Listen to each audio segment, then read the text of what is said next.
Setelah perang Bani Mustalik, Ummul Mukminin Aisyah binti Abu Bakar ikut bersama Rasulullah dalam perjalanan pulang ke Madinah. Di tengah perjalanan, ia turun dari tandunya untuk mencari kalungnya yang terjatuh. Rombongan yang mengangkat tandu mengira Aisyah masih berada di dalamnya karena tubuhnya ringan. Lalu pasukan pun berangkat tanpa menyadari ia tertinggal. Sendirian di padang pasir, Aisyah tidak panik. Ia yakin mereka akan kembali mencarinya. Ia menunggu di tempatnya.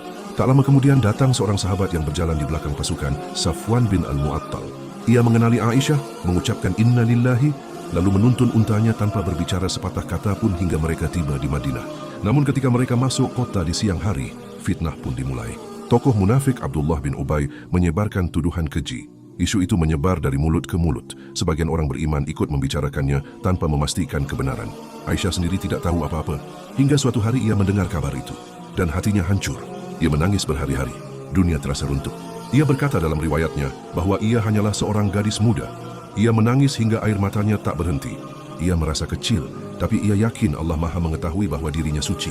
Ia berkata kepada keluarganya, kurang lebih maknanya, demi Allah, aku tahu kalian telah mendengar berita itu hingga menetap di hati kalian.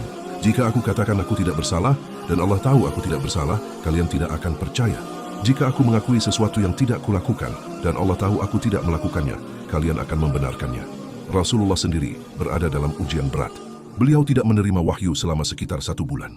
Beliau bertanya dan bermusyawarah, namun tidak menuduh, juga tidak langsung membenarkan kabar itu. Beliau menunggu keputusan dari Allah. Hari-hari itu terasa panjang. Tangis Aisyah tak berhenti.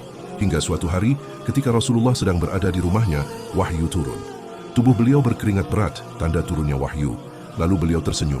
Allah menurunkan ayat dalam Al-Quran surah An-Nur ayat 11-20. Tuduhan itu adalah dusta besar.